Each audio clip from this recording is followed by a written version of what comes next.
हम ही को कातिल कहेगी दुनिया, हमारा ही कत्लेआम होगा। हम ही कुएं खोदते फिरेंगे, हम ही पे पानी हराम होगा।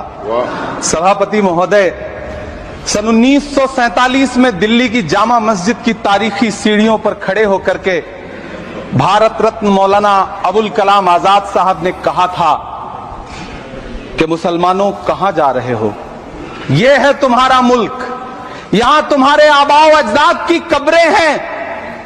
उस वक्त मौलाना आजाद की ये सदाएं सुन करके लोगों ने अपने सरों की गठरियां उतार करके रख दी थी। आज उसी दिल्ली में मौजूद देश की संसद में एक बिल आया है जो हमसे उसी जामा मस्जिद की सीढ़ियों के सबूत मांगेगा, जो उन्हीं सीढ़ियों के पास अपनी कब्र में सोए हुए मौलाना आजाद को फिर से कब्र से सदा देनी पड़ेगी कि ये जो कब्र है वो मेरी कब्र है, ये किसी सरकार की जागीर नहीं है।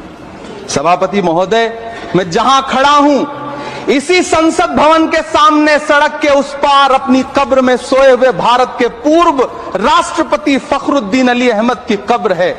शायद अब उस कब्र से भी सदाएं आए कि ये कब्र मेरी कब्र है, ये सरकार की जागीर नहीं है। मैं सरकार से कहना चाहता हूं, हमसे हमारी इबादत गाहें तो मत छीनिए ना, हमारे घरों पे बुलडोजर तो मत चलाइए ना, हमारी कब्रों में तो हमें सुकून से सोने दीजिए ना।